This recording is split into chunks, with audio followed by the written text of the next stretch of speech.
is ongoing. The general public has been given an opportunity to submit any pending bill claims owed by the national government.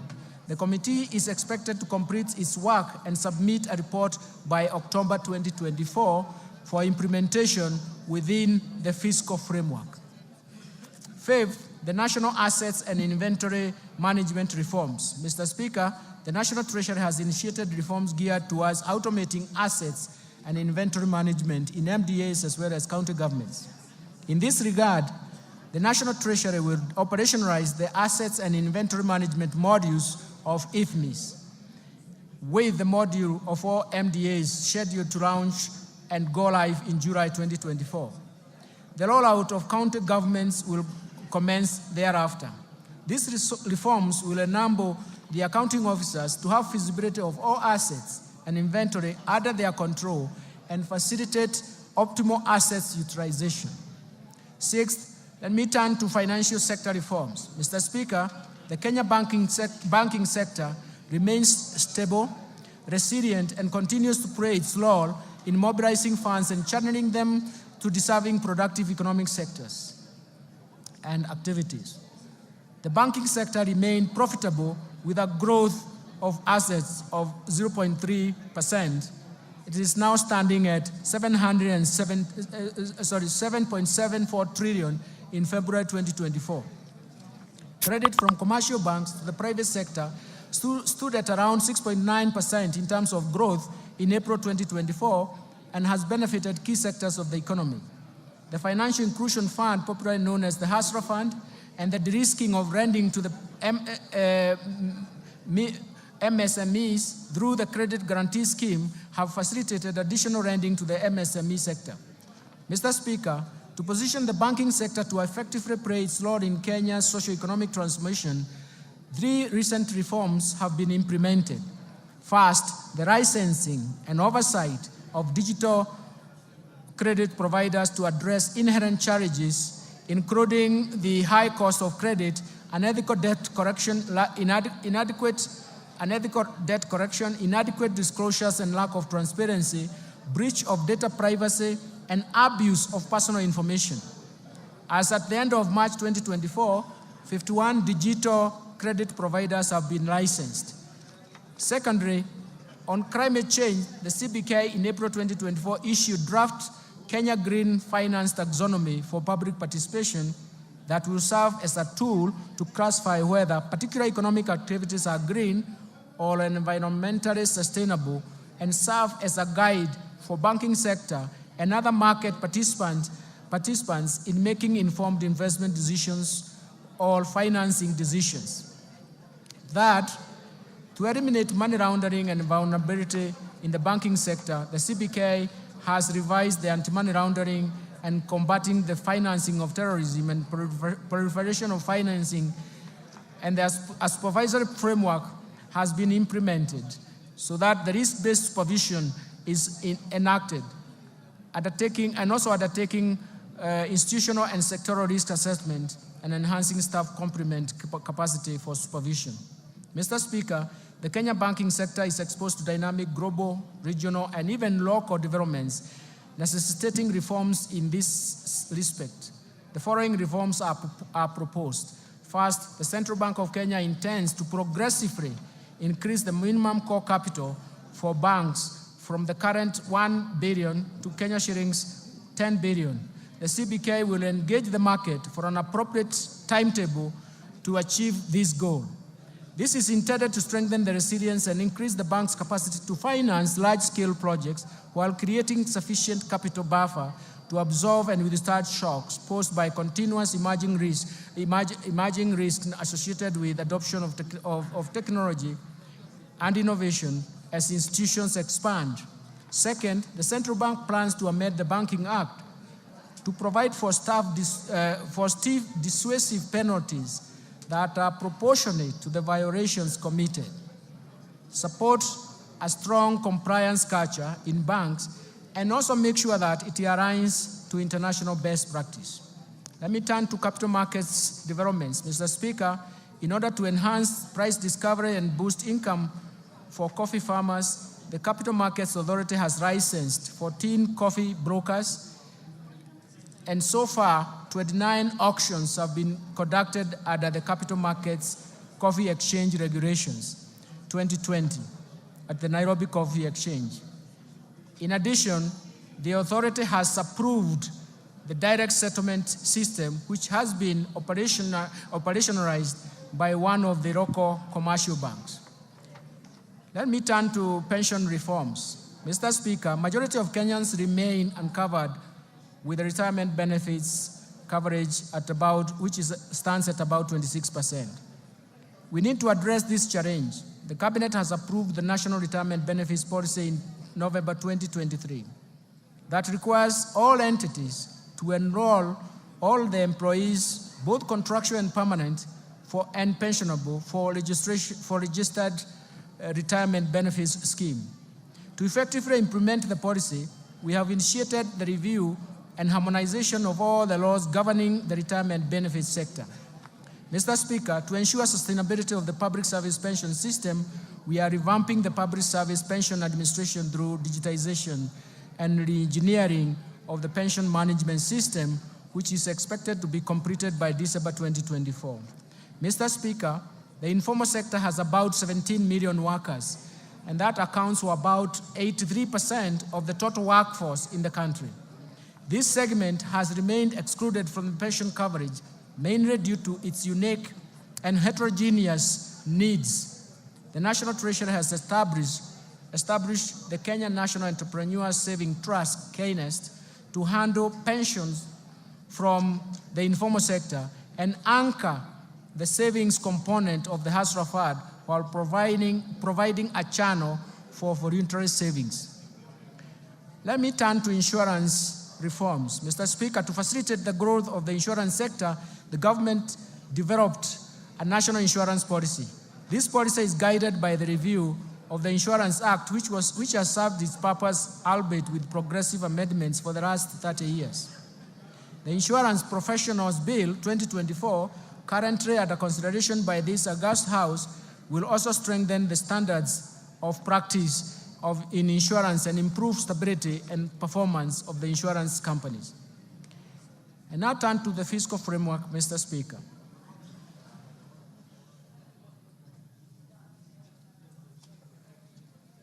Mr. Speaker, the government's fiscal policy is to enhance fiscal consolidation efforts to reduce debt vulnerabilities and rebuild fiscal buffers amid significant global and even domestic challenges. These external and domestic shocks that Kenya has experienced serve as a reminder of the importance of fiscal buffers. Mr. Speaker, the focus of our fiscal policy thus remains to reduce the deficit from 5.7% of GDP in the current financial year to 3.3% in the financial year 2024-2025. We're going to do this through various means. First, domestic resource mobilization. Mr. Speaker, implementation of government's plan for rapid and inclusive socio-economic transformation largely depends on robust revenue growth rate. Indeed, despite significant government investment in reforming the tax structure, the tax to GDP is estimated at 11.5% of GDP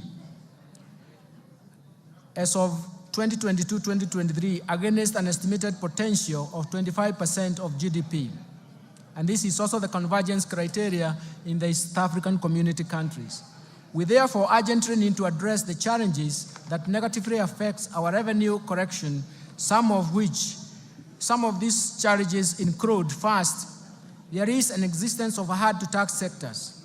The economy is dominated by a large informal sector that is mostly outside the current tax instrument, leaving the country to rely on a narrow tax base, and it is time to reverse this trend.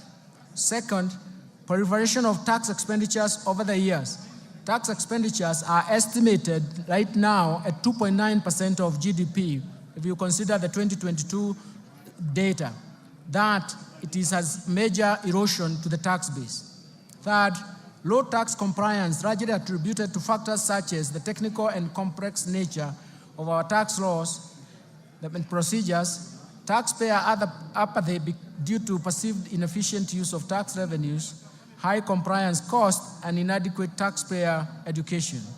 Fourth, there are difficulties in taxing emerging digital economy.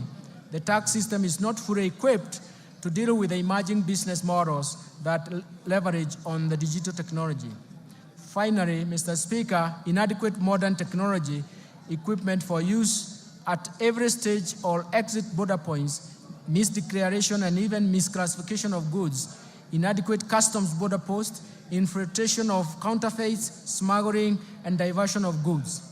Mr. Speaker, in order to address these challenges and enhance the revenue mobilization, we shall implement a combination of tax policy and administrative reforms. The reforms are premised on the need to ensure that taxes are more supportive to economic activity. They do not distort the market and have a predictable tax structure. The reforms include, first, implementation of tax policy and administration measures proposed in the Finance Bill 2024. Second, implementation of the medium-term revenue strategy to expand the tax base to 20% of GDP over the medium term. Third, to strengthen the tax administration for enhanced compliance through leveraging on technology to revolutionize tax processes, sealing revenue loopholes, and enhancing the efficiency of tax system. And finally, we're focusing on unlocking additional non-tax revenue potential by MDAs through the services they offer to the public. Let me turn to improving the efficiency of public expenditure. Mr. Speaker, turning to expenditures, we should ensure that our scarce resources are used in the most efficient and effective way. Mr. Speaker, in order to move towards a balanced budget and further improve efficiency in public spending, the following bold actions and reforms have been outlined in the financial year 2024-2025. First, rationalization of transfers to SAGAs by at least 30% from the financial year 2023-2024 approved budget, in line with the overall austerity measures cutting across all ministries, departments, and agencies.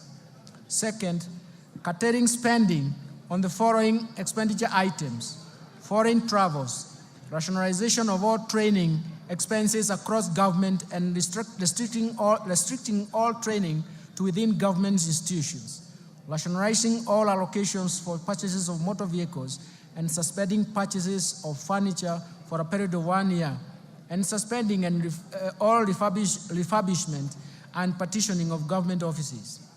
Third, the expenditure control measures that include suspension of all new recruitment in the public sector for 1 year, for the next 1 year, audit and cleanse all public payrolls, pension, and transfers to the vulnerable, with a view to eliminate ghost workers, as well as enforce payments of salary scales and that are approved as recommended by SRC, and consolidation of public procurement for common use items. Fourth, minimizing government expenditure but by leveraging on technology, and this will entail use of Wi-Fi emails for efficient communication. 5, reviewing the insurance schemes, especially looking at EDU, AFIA, indigence, public service, police, and prison commissions and independent offices under the universal health coverage, and align them to the Social Health Insurance Fund. The Social Health Insurance Fund now will be important because it will afford all Kenyans a universal health care with more benefits. 6th, suspending the policy of SAGAs investing surplus funds and enforce the requirement of PFM Act 2012 and the PFM Regulations 2015 to surrender such funds to the Exchequer. And finally, reviewing the regional development authorities to remove duplication of laws within those county governments and MDAs. Since the beginning of this financial year, the government has also implemented initiatives to contain the growth of expenditures. First, the government has undertaken measures to reduce spending to non-priority expenditures. Second, the public-private partnership framework targets commercially viable projects, but also considers the contingent liabilities that come under this framework. And third, we are reviewing the portfolio of externally funded projects with a view to restructuring and realigning them with bottom-up economic transformation agenda. All these initiatives, Mr. Speaker, will help lower the expenditures. I now turn to revenue measures, revenue projections. Mr. Speaker, with the policy measures and structural reforms highlighted above, we project total revenue corrections, including appropriations in aid for the financial year 2024-2025 budget, to be Kenya shillings 3,343.2 billion, equivalent to 18.5% of GDP. Of these, ordinary revenue is projected to be Kenya shillings 2,917.2 billion, equivalent to 16.2% of GDP. Ministerial appropriations in aid is projected to be 426 billion shillings. Grants to this budget are provided at Kenya shillings 51.8 billion, all which is 0.3% of GDP. Expenditure projections. Mr. Speaker, total expenditure in the financial year 2024-2025 budget is projected at Kenya shillings 3,992 billion, or 22.1% of GDP. Of this, the recurrent expenditure will amount to Kenya shillings 2,840 billion, or 15.7% of GDP. The development expenditures, including allocations to domestic and foreign finance projects, contingency fund, and even equalization fund, is Kenya shillings 707.4 billion, equivalent to 3.9% of GDP. Total allocation to county governments is projected at Kenya shillings 444.5 billion, of which equitable share is 400.1 billion. Fiscal balance. Mr. Speaker, given the projected revenue grants against the projected expenditures, the fiscal deficit, including grants, is projected at 597 billion, equivalent to 3.3% of GDP, and this is down from Kenya shillings 925 billion, or 5.7% of GDP in 2023-2024. In this respect, the primary balance will improve to a surplus of 2.3% of GDP from a deficit of 0.4% of GDP in the current financial year. The fiscal deficit for 2024-2025 will be financed by net external borrowing of 333.8 billion, equivalent to 1.8% of GDP, and net domestic borrowing of 263.2 billion, which is equivalent to 1.5% of GDP. Public debt management. Mr. Speaker, Kenya meets its obligations promptly, and no debt arrears have been accumulated. Public debt is projected to remain within sustainable levels on account of fiscal consolidation path that reflects the decline in the ratio of debt to GDP in present value terms over the medium term.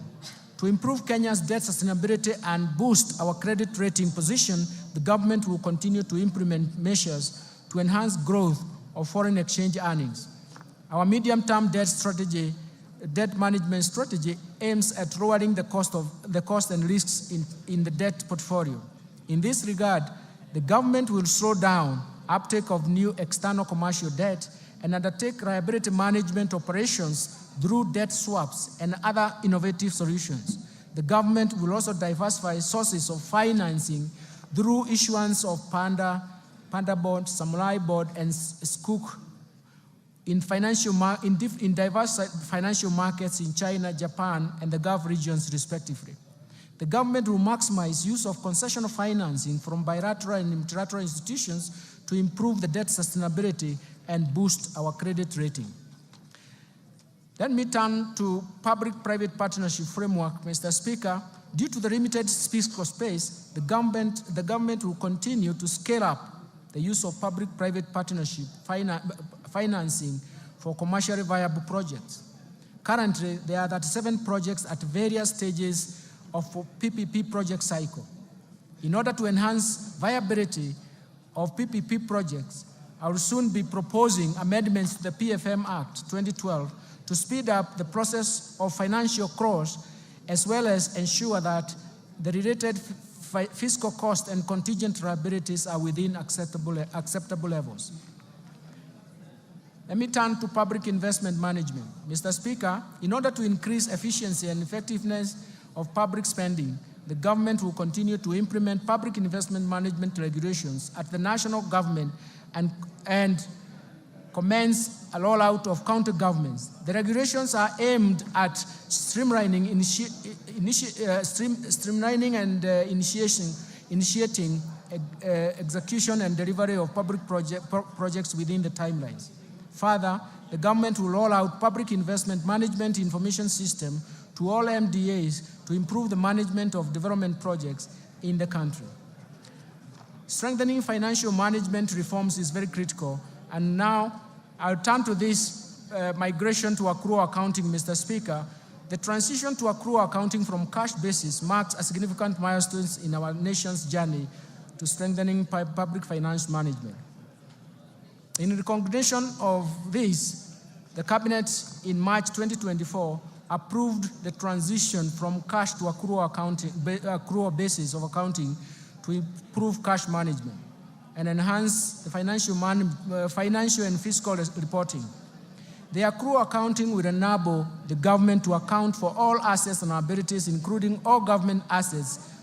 With accrual accounting, we will also be able to account for all pending bills, public debt, and pension liabilities. Mr. Speaker, this is an important step to strengthen the public finance management, and I will therefore direct all MDAs and county governments to migrate to accrual accounting starting July 2024. This effectively means, Mr. Speaker, that the last financial statement to be prepared on cash basis by national and county governments will be for the financial year 2023-2024.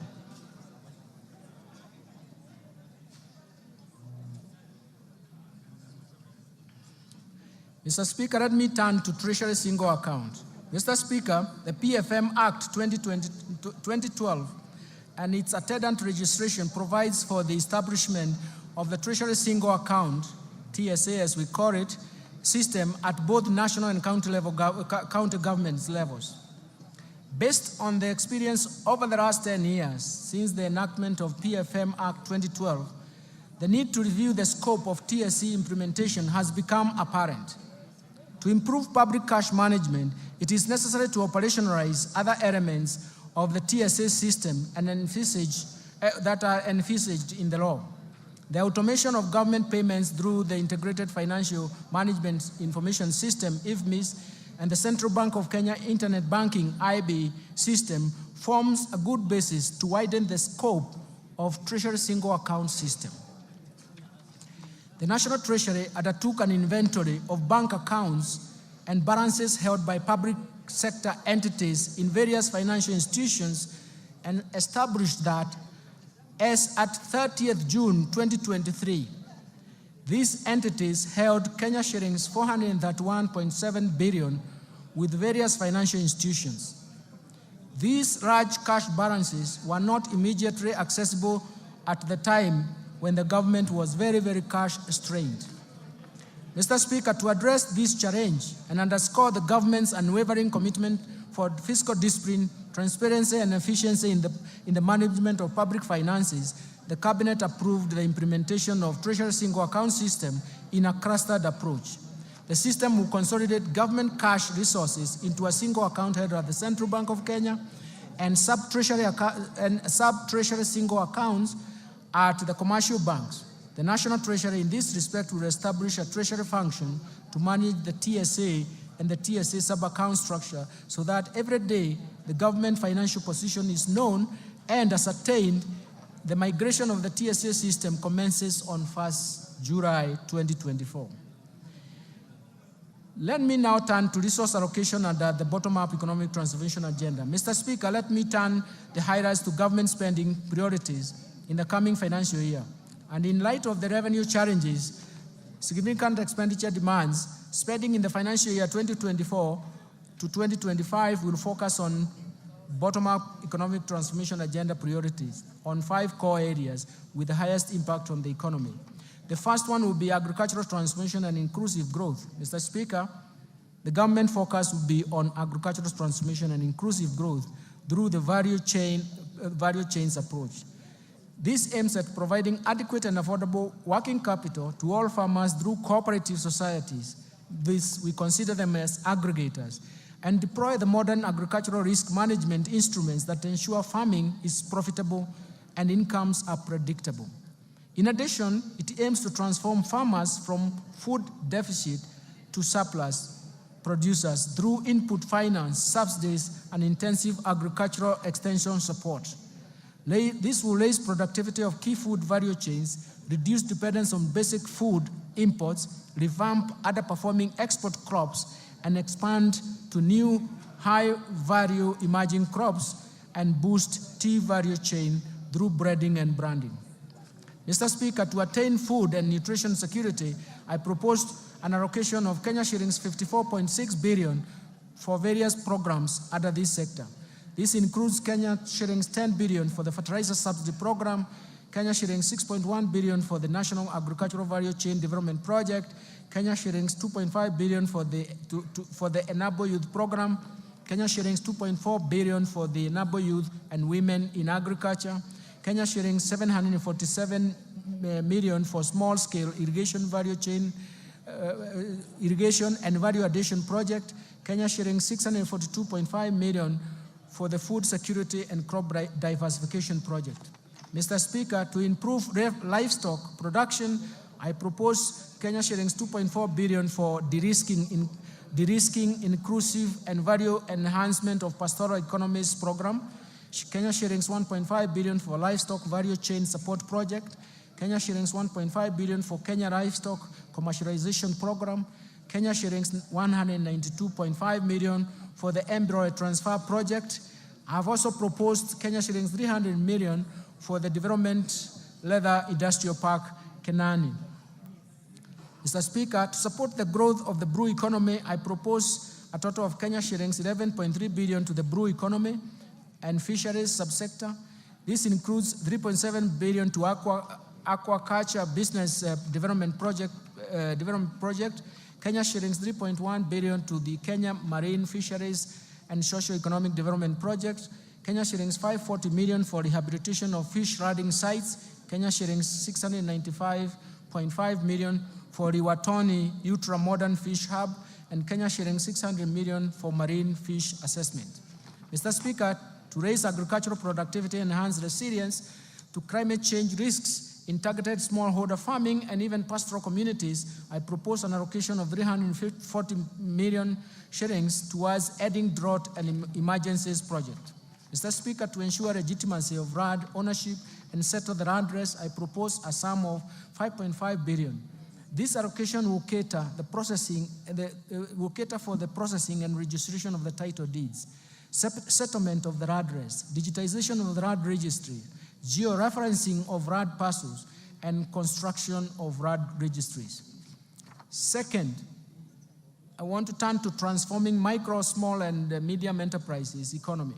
Mr. Speaker, accessibility and affordable credit to most Kenyans at the bottom of the pyramid remains a challenge. To address this challenge, the government is proposing an additional allocation of 5 billion shillings to the Financial Inclusion or Hustlers Fund to scale up access to credit for households and MSMEs. I also propose an additional 200 million for the Youth Enterprise Development Fund, Kenya shillings 162.5 million for the Center for Entrepreneurship Project, and Kenya shillings 1.9 billion for Rural Kenya Financial Inclusion Facility. Third, let me turn to housing and settlement, Mr. Speaker. Mr. Speaker, the government's commitment to turn the housing challenge into an economic opportunity to create quality jobs for the youth directly in the construction sector and indirectly through the production of building products. This will be achieved through, among other measures, facilitating a delivery of 200,000 houses per annum and enabling low-cost housing mortgages. To continue supporting this initiative, I have proposed an allocation of 92.1 billion shillings for the housing, urban development, and public works. This includes Kenya shillings 8.3 billion under the Kenya Urban Program, Kenya shillings 3 billion to Kenya Mortgage Refinance Company for enhancement of the company's capital as well as for lending to the primary mortgage lenders. Kenya shillings 32.5 billion for construction of affordable housing units. Kenya shillings 15 billion for the construction of social housing unit. Kenya shillings 14.7 billion for social and physical infrastructure. Mr. Speaker, other proposed allocation to the housing, urban development, and public works include 11.3 billion for the Kenya Informal Settlement Improvement Project Phase 3, Kenya shillings 1 billion for the construction of markets, Kenya shillings 1 billion for the National Slum Upgrading Program, Kenya shillings 1 billion for the construction of housing units for the National Police and Kenya prisons, Kenya shillings 496.3 million for the construction of food bridges, Kenya shillings 444 million targeted to support construction of county headquarters that are targeted. Fourth, universal health care coverage. Mr. Speaker, the government is committed and determined to realize the the constitutional right to health by promoting access to quality and affordable health care through universal health care coverage program. Towards this end, Mr. Speaker, I have proposed an allocation of 127 billion to the health sector to support various activities and programs. These include 4.2 billion for Kenya shillings, 4.2 billion for universal health care coverage, coordination and management unit, Kenya shillings 2 billion for free maternity health care, Kenya shillings 3.6 billion for managed equipment services, Kenya shillings 861.5 million to provide medical cover for the orphans, elderly, and severely disabled persons in our society. Kenya shillings 4.6 billion to cater for the stipend and acquisition of specialized medical equipment for the community health promoters, and 4.1 billion shillings for primary health care fund. Mr. Speaker, throughout the cases of HIV, AIDS, malaria, and tuberculosis, and enhance the vaccines and immunization program in the country, I have proposed Kenya shillings 28.7 billion for the Global Fund and Kenya shillings 4.6 billion for vaccines and immunization programs, respectively. Mr. Speaker, to enhance the early diagnosis and management of cancer and reduce the burden of treatment among Kenyans, I have proposed an allocation of Kenya shillings 1.1 billion to strengthen cancer management in Kenyatta National Hospital and Kisii Level 5 hospitals. I have also proposed Kenya shillings 2 billion to the Emergencies, Chronic and Critical Illness Fund. Mr. Speaker, to improve health service delivery, I have proposed a sum of Kenya shillings 29.7 billion for Kenyatta National Hospital and Moi Teaching and Referral Hospitals. This includes 2.6 billion for the construction of Kenyatta National Hospital Burns and Pediatric Center. I've also proposed Kenya shillings 5.2 billion for the Kenya Medical Supplies Agency, Kenya shillings 2.5 billion for the Kenya Medical Research Institute, Kenya shillings 1 billion for procurement of family planning and reproductive health commodities, and Kenya shillings 760 million for procurement of equipment at the National Blood Transfusion Services. Further, to strengthen the capacity of medical personnel, I have proposed Kenya shillings 3.7 billion for medical interns, Kenya shillings 406 million for training of health personnel, and Kenya shillings 8.6 billion for Kenya Medical Training Center. Finally, the digital superhighway and creative economy. Mr. Speaker, investment in digital superhighway and creative economy continues to play a critical role in enabling the government achieve the objectives of bottom-up economic transformation agenda through increased productivity and competitiveness.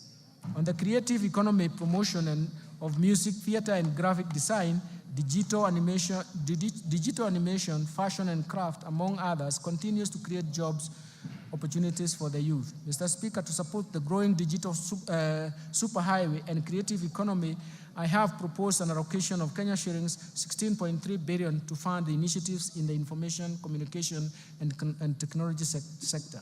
Specifically, this proposed allocation includes 1.1 billion for government shared services, 704 million for digital superhighway, 2.3 billion for the construction of Kenya Advanced Institute of Science and Technology at Concert Technopolis, 2.8 billion for Kenya Digital Economy Acceleration Project, and 2.8 billion for maintenance and rehabilitation of the last mile county connectivity network.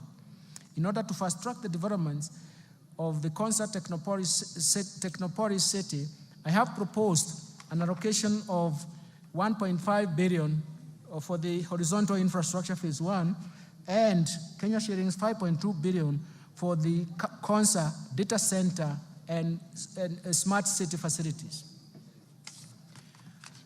Other key allocations to critical sectors supporting better include investment in critical infrastructure. Mr. Speaker, the government continues to expand and maintain critical infrastructure in roads, railways, sea, and airports to achieve socio-economic transformation that will also enhance Kenya's competitiveness and facilitate cross-border trade and regional integration. Towards this end, I have proposed an allocation of Kenya shillings 193.4 billion for development of roads. This includes 86.2 billion to support construction of roads and bridges, Kenya shillings 37.7 billion for the rehabilitation of roads, and Kenya shillings 69.5 billion for road maintenance. Mr. Speaker, to expand the railway transport and even associated infrastructure, I have proposed Kenya shillings 25.2 billion. I have also proposed Kenya shillings 2.4 billion for infrastructure development at Dogokudu Special Economic Zone, Kenya shillings 1 billion for Nairobi Bus Rapid Transport Project, Kenya shillings 316 million for promotion of e-mobility project, and Kenya shillings 239.4 billion for the development of Nairobi Railway City. To facilitate movement of goods and people in our inland waters, I have proposed an additional Kenya shillings 200 million for acquisition of ferries for Lake Victoria. Mr. Speaker, to scale up production of reliable and affordable energy, I have proposed an allocation of 69.7 billion to the energy subsector. This includes Kenya shillings 27.8 billion for the national grid system, Kenya shillings 24 billion for rural electrification, Kenya shillings 14 billion for the development of geothermal energy, Kenya shillings 2.2 billion for the alternative energy technologies, and Kenya shillings 920 million for the development of nuclear energy. Mr. Speaker, I now turn to improving education outcomes. The government continues to invest in education to improve education outcomes and create a level playing field for all Kenyan children. Mr. Speaker, from this end, I have proposed a total allocation of 656.6 billion, or 27.6% of total expenditures to the education sector. This includes Kenya shillings 358.2 billion to the Teacher Service Commission, Kenya shillings 142.3 billion for basic education, Kenya shillings 128 billion for higher education and research, Kenya shillings 30.7 billion for technical vocational education and training. Mr. Speaker, the allocation of the education sector includes Kenya shillings 9.1 billion free primary education, 61.9 billion shillings for free day secondary education, Kenya shillings 30.7 billion for junior secondary school capitation, and Kenya shillings 5 billion for the examinations fee waiver. In addition, Mr. Speaker, I have proposed an allocation of Kenya shillings 13.4 billion for the conversion of 46,000 junior secondary school interns to permanent and pensionable terms. Kenya shillings 1.3 billion for the training of teachers on competency-based curriculum, and Kenya shillings 360 million for the digital literacy program and ICT integration in our secondary schools.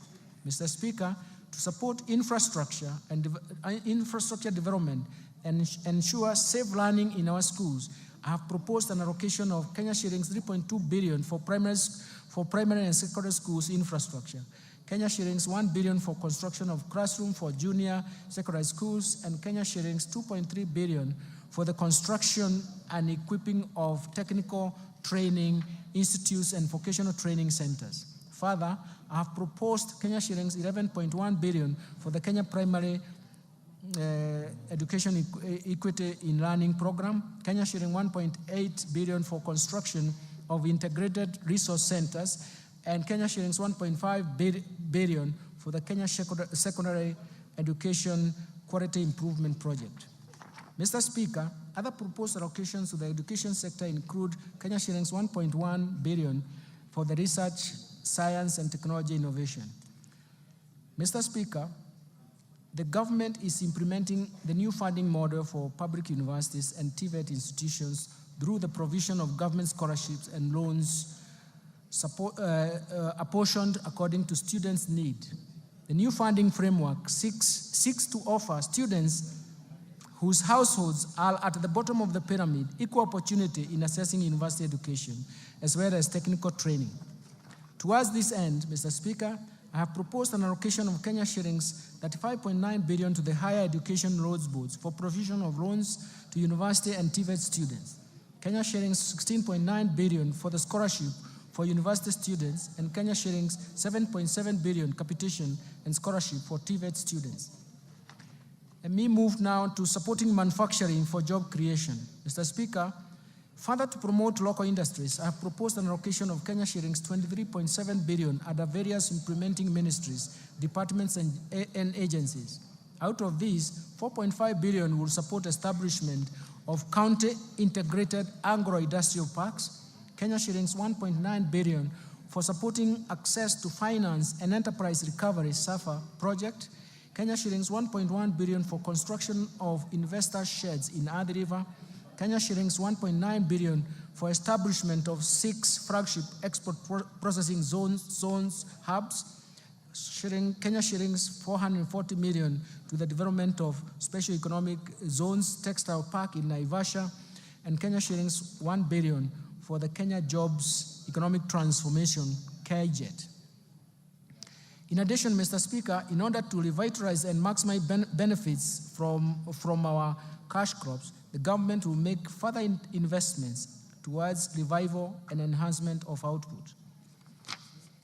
In this respect, Mr. Speaker, I have proposed Kenya shillings 2 billion for Coffee Cherry Revolving Fund. This is in addition to Kenya shillings 4 billion allocated in the current fiscal year.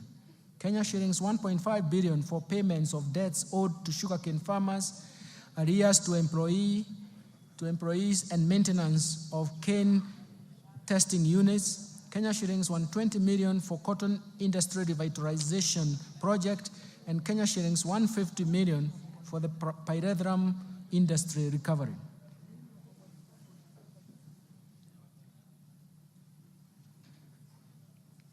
Mr. Speaker, in order to reduce over-reliance of the importation of edible oils and encourage local production and processing, I have proposed Kenya shillings 90 million for the coconut industry revitalization project, Kenya shillings 260 million for the National Edible Oils Crop Promotion Project, and an allocation to National Agricultural Value Chain Development Project, which includes support for cashew nut development. Mr. Speaker, to enhance milk processing... Apparently Jesus is fed up with... I have proposed Kenya shillings 1.5 billion for excess milk mop-up, Kenya shilling 500 million for modernization of KCC milk factories, and Kenya shillings 250 million for the construction of a milk factory in Narok. Mr. Speaker, to equip our youth with essential training and internship opportunities, I have proposed an allocation of 1.3 billion for the Kenya Industry and Entrepreneurship Project, Kenya shillings 119.9 million for the construction of industrial research laboratories, and Kenya shillings 114.3 million for the constituency industrial development centers. I will now turn into improving security, Mr. Speaker. Mr. Speaker, enhanced national security creates an enabling environment for businesses to thrive while aiding faster economic recovery. It is in this regard, I have proposed an allocation of 377.5 billion to support the operations of the National Police Service, Defense, and National Intelligence Service and Prison Services. Mr. Speaker, the proposed allocations include Kenya shillings 173.1 billion for defense, 110.6 billion for National Police Service, 46.3 billion for the National Intelligence Service, and Kenya shillings 32.7 billion for prison services.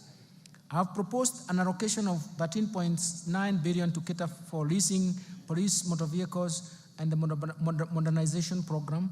Mr. Speaker, to step up the war on crime and embrace support to administration of justice, I have proposed Kenya shillings 918.4 million to equip the National Forensic Laboratory.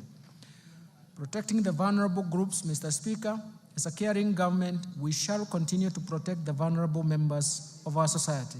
I have in this regard proposed an allocation of 31.3 billion for social protection and affirmative actions in this budget. Mr. Speaker, out of this allocation, Kenya shillings 18.6 billion will cater for cash transfers to elderly persons, 7.9 billion for orphans and vulnerable children, Kenya shillings 1.2 billion for persons living with severe disabilities. Mr. Speaker, the proposed allocation includes 1.5 billion for the Kenya Hunger Safety Net Program, Kenya shillings 1.9 billion for the Kenya Social and Economic Inclusion Project. In addition, 815 million will go to Child Welfare Society of Kenya, 400 million to the Presidential Bursary for the orphans, Kenya shillings 600.1 million for National Council for Persons Living with Disabilities, and Kenya shillings 100 million for the National Albinism Support Program, and Kenya shillings 100 for National Autism Support Program. Let me turn to equity, poverty reduction, women and youth empowerment. Mr. Speaker, the most pressing challenge in our country at the moment is lack of jobs or job opportunities for the youth. This has been exacerbated by the multiple shocks that have hit our economy. And in order to empower the youth and support businesses owned by the youth and women, I have proposed Kenya shillings 89.5 billion for these initiatives.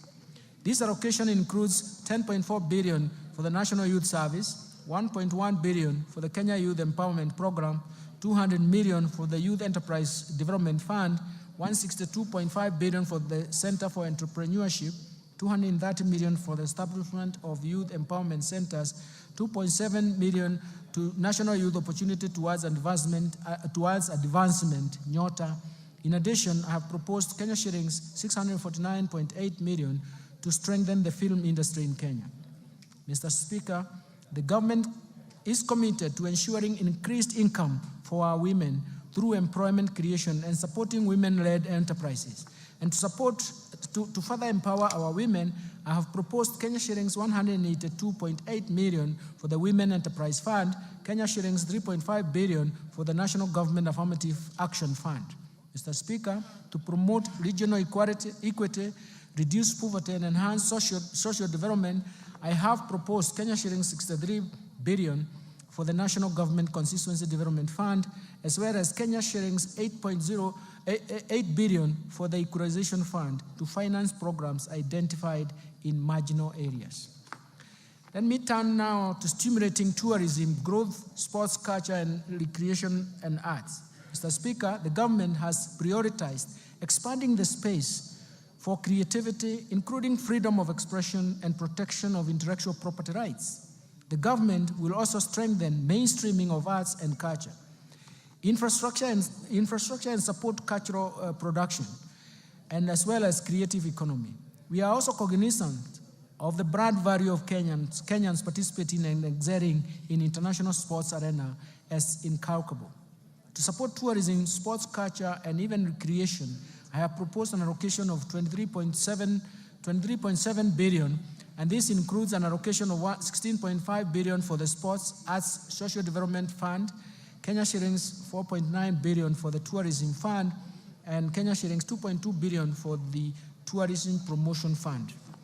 Let me turn to environment protection, water and natural resources. Mr. Speaker, in order to support environment and water conservation and respond to climate change, I have proposed an allocation of Kenya shillings 10.7 billion for forest resources conservation and management, 1.7 billion for forest research and development, 2.7 billion for environment management and protection, 5.9 billion for the Kenya Financing Locally Led Climate Action Project, 1.6 billion for meteorological services, and Kenya shillings 13.1 billion for wildlife security, conservation, and management. In addition, Mr. Speaker, I have proposed Kenya shillings 1 billion for wildlife research and development, Kenya shillings 1.2 billion for human-wildlife conflict compensation, and Kenya shillings 800 million for wildlife insurance. Mr. Speaker, to expand and access clean and adequate water for domestic and agricultural use, I have proposed an allocation of Kenya shillings 36.6 billion for the water and sewerage infrastructure development, 12.5 billion for water resources management, and Kenya shillings 1.9 billion for water storage and flood control. In addition, I have proposed 17.8 billion for irrigation and land reclamation, Kenya shillings 1.9 billion for water harvesting and storage for irrigation. I now turn to improving governance and sustaining the fight against corruption.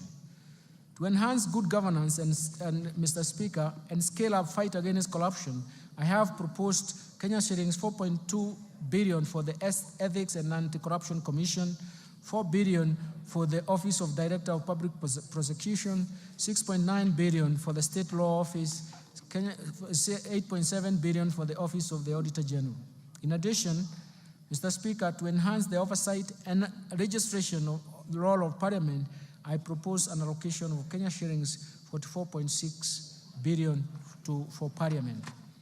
To enable administration and justice, I propose an allocation of 24.7 billion for the judiciary. This includes 900 million for construction and refurbishment of courts and 800 million for the automation of the judiciary. Allocations to the county governments, Mr. Speaker, I turn to this.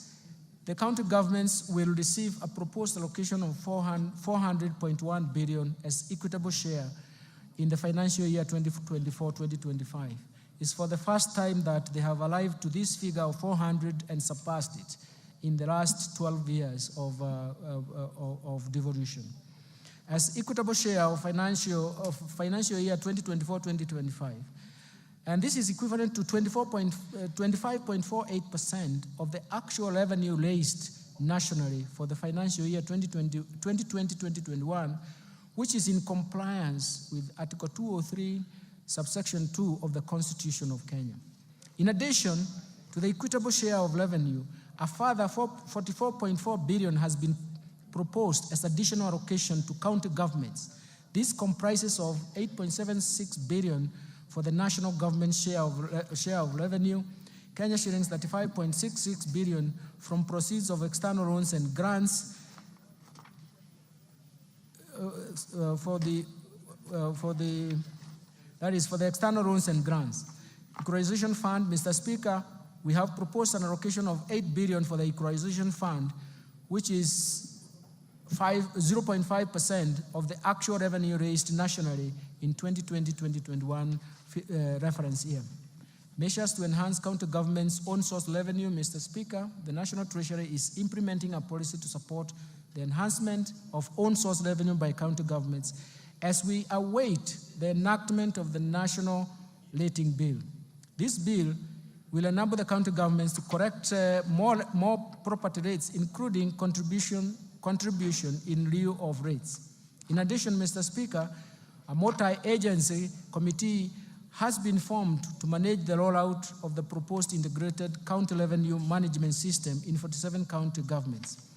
This system will increase transparency, accountability, and efficiency in revenue collection.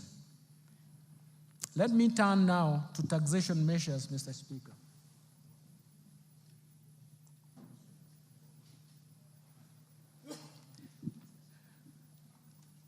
The policy measures to support the budget, the tax policy measures supporting the budget for the financial year 2024-2025 budget are very, very critical.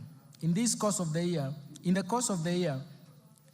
this year, we embarked on tax policy review through a number of tax studies that will support the development of a progressive tax system. Mr. Speaker, the objective of these reforms is to develop an elaborate tax policy that will raise adequate revenue to finance recurrent as well as development budgets.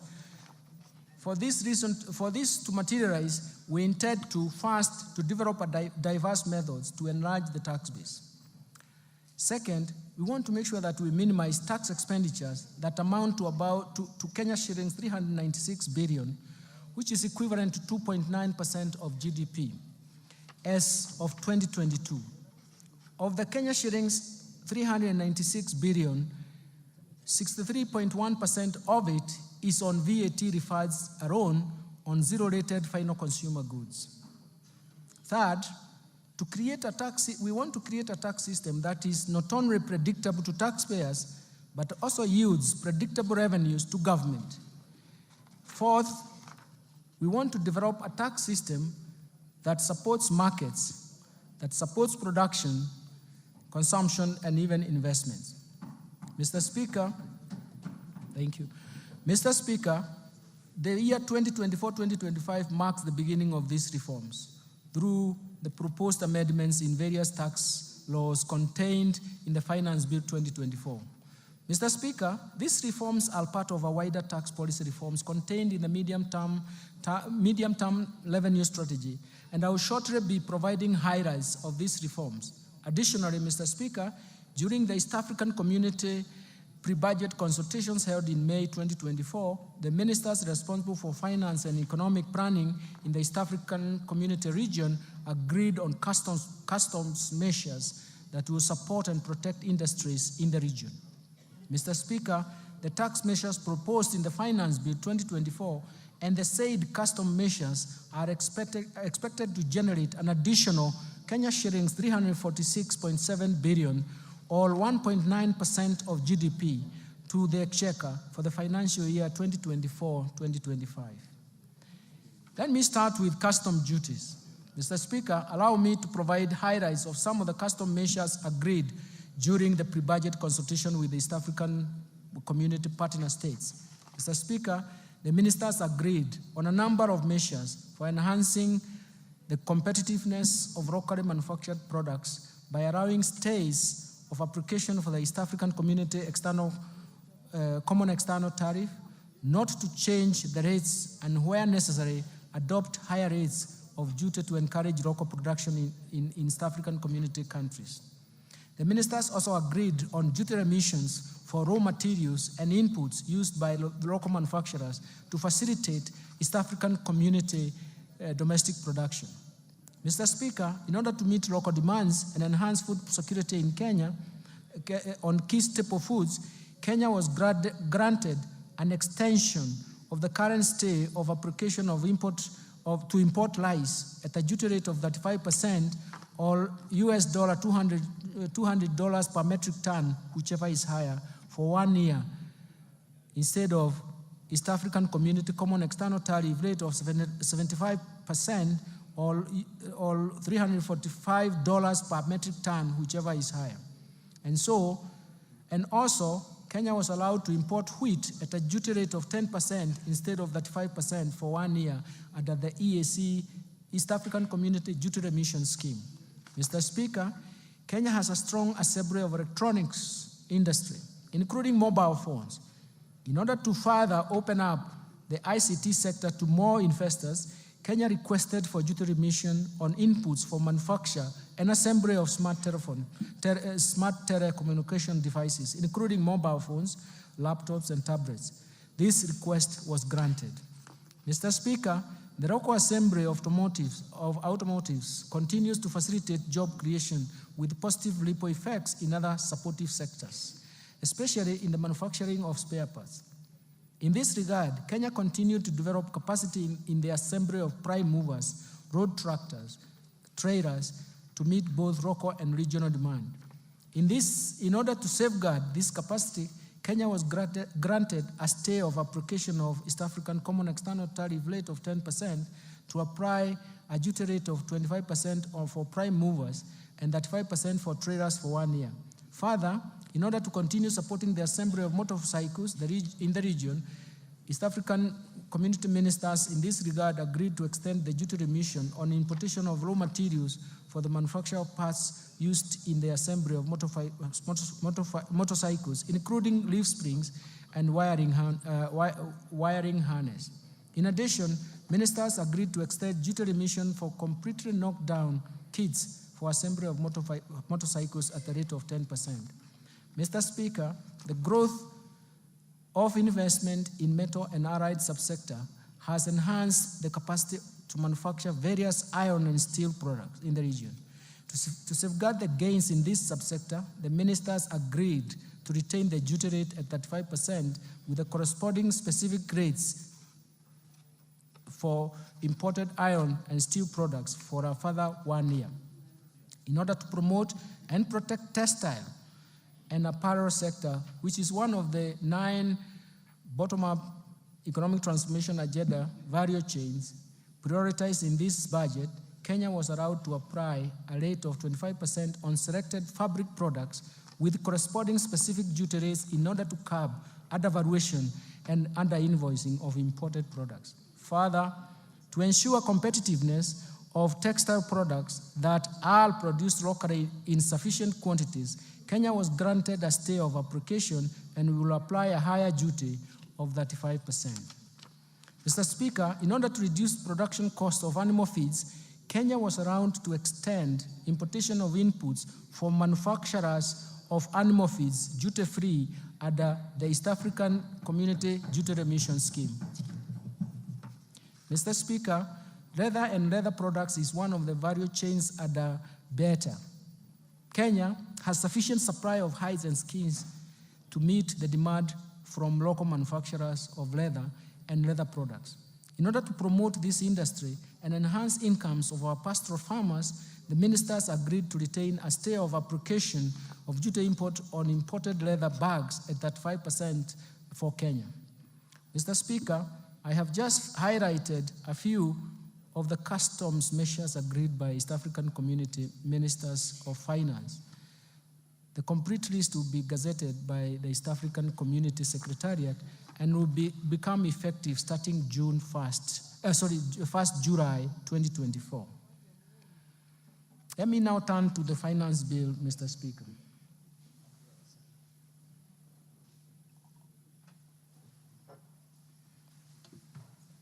Mr. Speaker, allow me to highlight tax policy measures proposed in the Finance Bill 2024.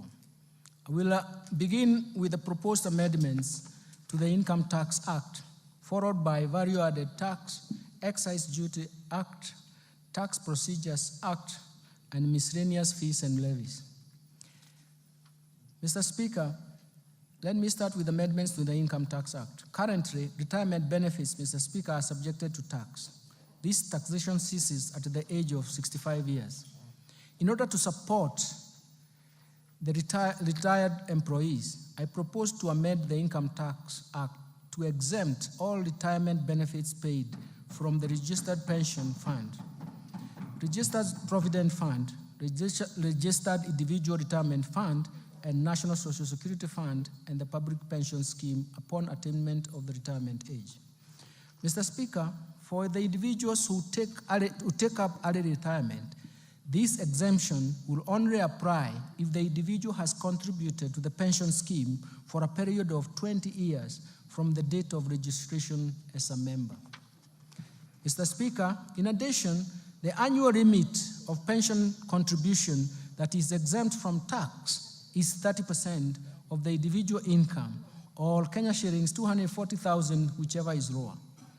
Considering that this limit has not been revised since 2005, and to encourage savings for social security after retirement, I propose to increase this limit to 360,000 shillings per annum.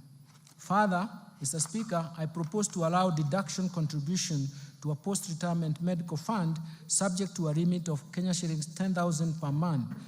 This will promote savings for post-retirement healthcare needs. Mr. Speaker, currently the threshold above which withholding tax applies on payments for management fees, professional fees, training fees, and contractual fees is Kenya shillings 24,000 per month. I propose to amend the Income Tax Act to remove this threshold since it creates a room for tax planning and is a challenge to tax administration. Mr. Speaker, despite the Income Tax Act providing a corporate tax rate of 30%, some taxpayers pay tax at an effective rate of less than 15%. This is due to vigorous tax planning and tax incentives provided under the Act. To prevent this practice, I propose to amend Income Tax Act to introduce a minimum top-up tax payable by a multinational group with a consolidated annual turnover of euro 750 million, whose effective corporate tax rate is below 15%. Mr. Speaker, the spectrum of license fees paid by telecommunication operators are currently not tax deductible, creating unfairness in the tax system. In this regard, I propose to amend the Income Tax Act to allow telecommunications network operators to deduct the spectrum licenses fees over a period of 10 years. Mr. Speaker, advanced pricing agreements have emerged as a valuable tool for preventing tax disputes related to transfer pricing of cross-border transactions. In this regard, I propose to empower the Commissioner to enter into advanced pricing agreement with taxpayers engaged in transactions with related entities. Mr. Speaker, to attract international financial investors in Kenya and reinforce Kenya's position as a regional financial hub, I propose to reduce the rate of capital gains tax from 15% to 5% for firms certified by the Nairobi International Financial Center Authority. Mr. Speaker, a transfer of property between an individual and an entity where the individual holds 100% shareholding does not constitute a gain. In this respect, I propose to exclude from capital gains tax this kind of transfer. Mr. Speaker, the digital services tax was introduced to prevent tax-based erosion occasioned by migration of traditional businesses from physical shops to online platform that is not feasible by the Commissioner of Tax by the Commissioner for Tax purposes. It has been noted that the design of the tax does not capture all taxpayers, leading not only to loss of revenue, but also to unfairness in taxation. For this reason, and in line with international best practice, I propose to amend the Income Tax Act to replace the digital service tax with the significant economic presence tax. Mr. Speaker, to expand the tax base and make our country self-reliant, I propose to introduce an annual motor vehicle tax at the rate of 2.5%, the value of the vehicle, subject to minimum amount of Kenya shillings 5,000. Mr. Speaker, let me now turn to gains. There are substantial gains for Kenyans. Mr. Speaker, currently the tax-free amount on subsistence allowance paid to employees in the private sector for a period spent outside the usual place of work while on official duties is capped at Kenya shillings 2,000 per day. This is quite low considering the inflation that has occurred over the years. To cushion employees in the private sector from high cost of living, I propose to review the threshold to an amount not exceeding 5% of the employee's monthly gross earnings. Second, Mr. Speaker, the affordable housing levy and pay as you earn are calculated from the same base, leading to double taxation. To address this, I propose to make the housing levy deductible expense. This means that there is a tax savings for Kenyans and therefore affording Kenyans more money in their pocket. Mr. Speaker, in order to encourage Kenyans to continue constructing their own houses, I propose to increase the limit of interest payments that qualify for mortgage relief from Kenya shillings 300,000 to Kenya shillings 360,000 per annum. Let me turn now, Mr. Speaker, to amendments to the value-added tax. Mr. Speaker, I will now highlight the amendments of the value-added tax. Mr. Speaker, currently the registration of VAT is a requirement for a person who makes taxable supplies of Kenya shillings 5 million or more. This threshold was last reviewed in 2007. In recognition to the effect of inflation over the years and to enhance efficiency in tax administration, I propose to increase the threshold to Kenya shillings 8 million. Mr. Speaker, the VAT Act allows taxpayers making both taxable and exempt supplies to claim input tax where the proportion of exempt supplies is less than 10%. This has led to tax planning and hence loss of government revenue. To address this, I have proposed the removal of the threshold so that only the input tax relating to taxable supplies are deductible. Mr. Speaker, in support of the government's effort to combat malaria, I propose to remove VAT on mosquito repellents and raw materials used in the manufacture of repellents. This will encourage local production of the repellents. Mr. Speaker, tax expenditure was estimated at 393.6 billion, or about 2.9% of GDP for the year 2022. Of this amount, VAT tax expenditure amounted to 248.3 billion, or what is 63.1% of the total estimate of tax expenditure, which is a large erosion of the VAT tax base. Mr. Speaker, tax expenditure creates avenues for revenue leakage and thus denying government the revenue to support key priorities that benefit majority of Kenyans, of the citizens in Kenya. Recognizing the importance of tax expenditure in the promotion of investment and addressing welfare challenges in the economy, and in line with the medium-term revenue strategy, I propose to rationalize the VAT tax expenditure as provided for in the VAT Act in form of exemptions and zero rating based on the following criteria. First, that goods currently exempt be subjected to VAT. Second, zero-rated finished goods and consumer goods and services be exempt from VAT. Third, zero rating be restricted to goods and taxable services meant for export. Based on the above, Mr. Speaker, criteria, Mr. Speaker, I have proposed several amendments to the first schedule of the VAT Act in order to move some goods and services from exempt to VAT status. In addition, I have also proposed amendments to the second schedule of the VAT Act so that we can move some of the goods and services from zero rating to either exempt status or VATable. This rationalization is expected to expand the VAT tax base and create fairness in taxation. Let me turn now to amendments in the Excise Duty Act. Mr. Speaker, the tax measures I have proposed under excise duty, I propose to change as follows. I propose to change the due date of payment of excise duty on alcoholic beverages from 24 hours within 5 working days after removal from the stockroom. The 24 hours time frame has posed administrative challenges and cash flow, as well as cash flow challenges to the taxpayers. Mr. Speaker, to protect local assemblies and create fairness and equity in taxation, I propose an introduction of excise duty on imported fully built motorcycle at the rate of 10% of the customs value, in addition to specific tax duty rate of Kenya shillings 12,952.83 cents per unit, whichever is higher. Mr. Speaker, participation in betting, gaming, prize competition, lotteries continues to affect socio-economic fabric of our society, given their addictive nature. Mr. Speaker, last year we raised the excise duty on these activities from 7.5% to 12.5% to discourage participation. Despite this increase, participation rate in these activities by Kenyan citizens, especially school-going children and young adults, continues to persist. To further discourage this behavior, I propose to increase the excise duty tax rates to 20%.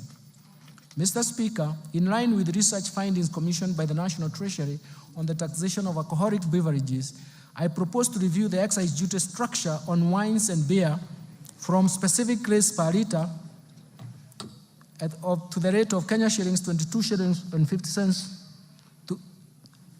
per centiliter of pure alcohol.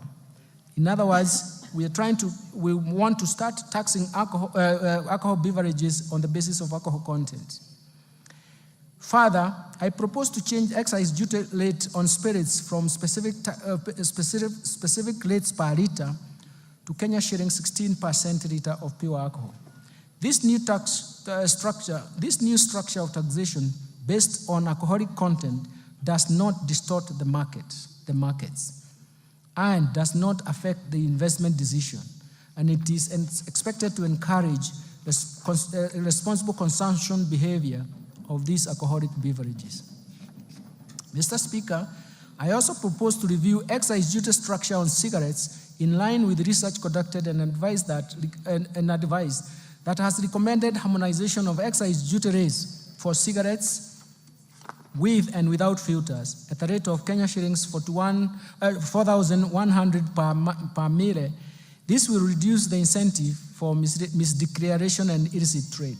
Mr. Speaker, I propose to increase the excise duty rate from Kenya shillings 1,594.50 per kilogram to Kenya shillings 2,000 per kilogram on products containing nicotine or nicotine substitute to address their adverse effects on human health. This excludes those approved medicinal products. Additionally, I propose to increase the excise duty rate on liquid nicotine for electronic cigarettes from Kenya shillings 70 per milliliter to Kenya shillings 100 per milliliter. Mr. Speaker, to provide fair treatment to both residents and non-residents offering excisable services, I propose to amend the Excise Duty Act to charge excisable services offered in Kenya by non-residents through a digital platform. Mr. Speaker, the Finance Act introduced excise duty on fees charged on advertisement of alcoholic beverages, betting, gaming, lotteries, and prize competition on TVs, print media, billboards, and FM stations. This resulted to a shift in choice of advertisement platform from the traditional media to internet and social media. To create a level playing field and to achieve the intended purpose, I propose to expand the scope of this tax to include fees charged on internet and social media advertisements. Mr. Speaker, in order to enhance the administrative efficiency in the issuance of excise licenses to persons dealing with excisable goods or services, I have proposed an amendment to provide for issuance of licenses within 14 working days upon receipt of all required valid documents by the Commissioner. Mr. Speaker, the Finance Act 2023 introduced duty on imported eggs, potatoes, onions at the rate of 25%. To promote trade across East African region, I propose the removal of this excise duty on imported eggs, potatoes, and onions originating from East African Community Partner States, subject to goods meeting the East African Community Rules of Origin. Mr. Speaker, currently, excise duty is 15% on the following: telephone, internet data services, fees charged on money transfer services by banks, fees charged on money transfer by agencies and other financial services providers, and the fees charged on cellular phone service providers. I propose to retain the excise duty rate of 15% on fees charged on money transfer services by cellular phone service providers to benefit retail electronic payments ecosystem. Let me now move to amendments to Tax Procedures Act. Mr. Speaker, I will now highlight those proposed amendments of the Tax Procedures Act. Currently, there is no validity period for the agency notices issued for enforcement of correction of unpaid taxes. This gap often leads to tax disputes and delayed revenue correction. To address this, I propose to amend the Tax Procedures Act to provide 1 year validity period for agency notices. Mr. Speaker, in order to align the timelines for claiming VAT and in the Tax Procedures Act and VAT Act, I propose to delete the reference on timeliness for claiming refunds at the VAT Act so that the applicable timeline is the 6 months that is provided under the Tax Procedures Act. Mr. Speaker, currently registered manufacturers whose value of investments is in the preceding year, in the preceding 3 years is at least 3 million, are exempted from withholding tax. In order to promote equity and create fairness to all manufacturers, I propose to amend the Tax Procedures Act to remove this exemption. Mr. Speaker, I propose to amend the Tax Procedures Act to clarify that enforcement and correction of taxes will be undertaken where a decision of the tribunal or court is in favor of the Commissioner, and stay orders have not been obtained against the decision. Mr. Speaker, the 60 days provided to the Commissioner in the Tax Procedures Act to review documents submitted by the taxpayers in support of an objection of tax assessment by the Commissioner are not adequate. To ensure comprehensive review, and in order to give the Commissioner adequate time, I propose to extend the timelines to object decisions of the Commissioner from 60 days to 90 days. Let me now move to amendments to miscellaneous fees and levies. Mr. Speaker, last year, 17.5% export and investment promotion levy was introduced on imported goods that are also locally produced in adequate quantities. In the Finance Bill 2024, the list of goods has been expanded and the rate of the levy has been reduced to 3% for most of the goods and others 10%. Mr. Speaker, in order to facilitate the National Intelligence Service to carry out its mandate, I propose to amend the Miscellaneous Fees and Levies Act to exempt the National Intelligence Service from payments of import declaration fee and railway development levy on security equipment and motor vehicles imported or purchased locally for official use. Mr. Speaker, the high production and importation of hazardous goods, particularly electrical and electronic devices, into the country has led to significant increases in electronic waste. We call it e-waste in Kenya. This surge in waste production poses a considerable risk to both the environment and human health. In this regard, I propose to introduce eco-levy on various products to be payable in line with the polluter pays principle. Mr. Speaker, the levy will be imposed under the Miscellaneous Fees and Levies Act. Then we turn to the amendments to the Kenya Revenue Authority Act.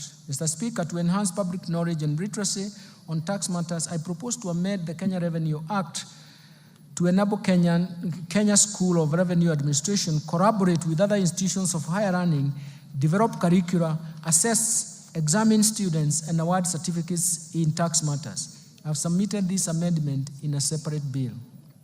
In conclusion, Mr. Speaker, the government, under the leadership of His Excellency, the President, Honorable Dr. William Samoei Ruto, has succeeded in steering the economy through a very difficult period of global and domestic challenges.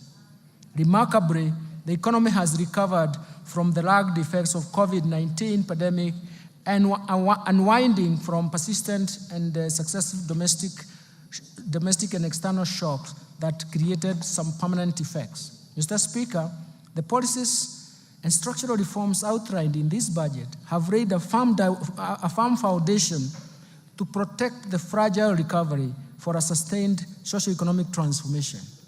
Financing development is critical to this economic transformation. That is why raising adequate revenues is a core pillar to this economic transformation and growth. I'm confident that these measures will create jobs. They will strengthen economic recovery, and they will reduce the cost of living in the country, thereby providing the much-needed relief to the common mwananchi. I therefore urge honorable members and all Kenyans to support the implementation of the measures contained in this budget for our mutual prosperity. Finally, Mr. Speaker, achieving prosperous Kenya requires leadership and support of every Kenyan.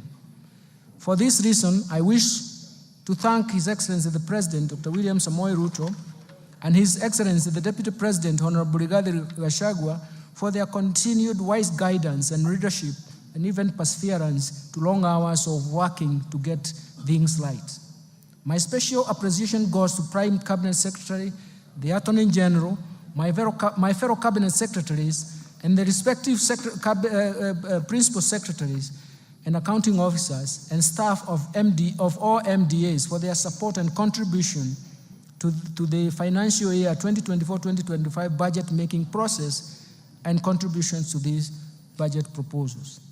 My sincere appreciation also goes first to you, Honorable Speaker of the National Assembly, and your counterpart in the Senate, the majority and minority leaders of the entire House leadership, including respective clerks, for overseeing the approval process of the budget estimates for the financial year 2024-2025 and related documents.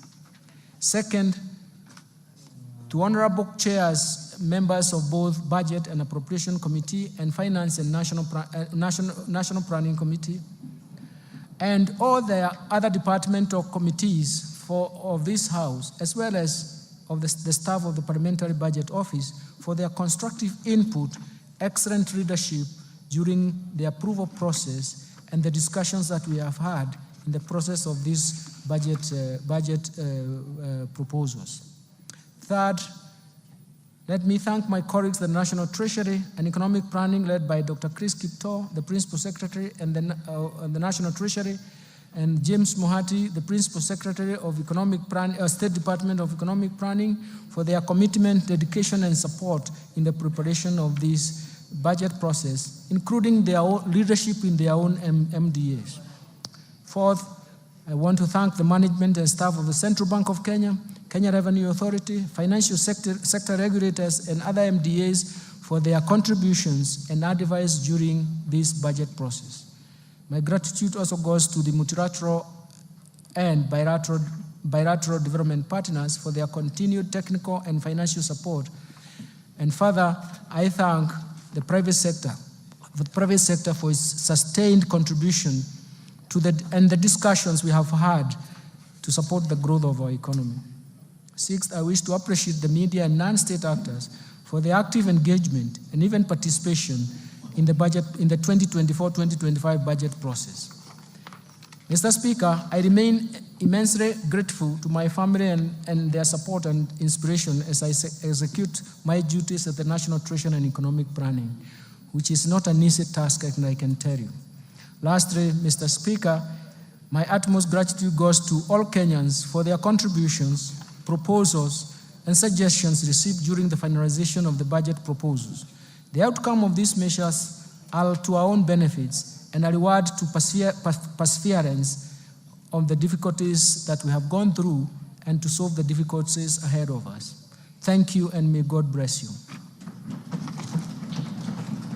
Mr. Speaker, before I resume my seat, you recall that I have already submitted to this House the budget estimates and the Finance Bill 2024 together with the accompanying documents as required by the Public Finance Management Act 2012. Today, I further submit the following documents to this august House, and I request that you graciously receive them.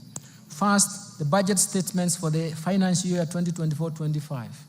Second, the 2024 budget policy statement. Third, estimates of revenue, grants, and loans for the financial year 2024-2025 budget. Fourth, financial statements for the financial year 2024-2025 budget. Fifth, medium-term debt management strategy 2024.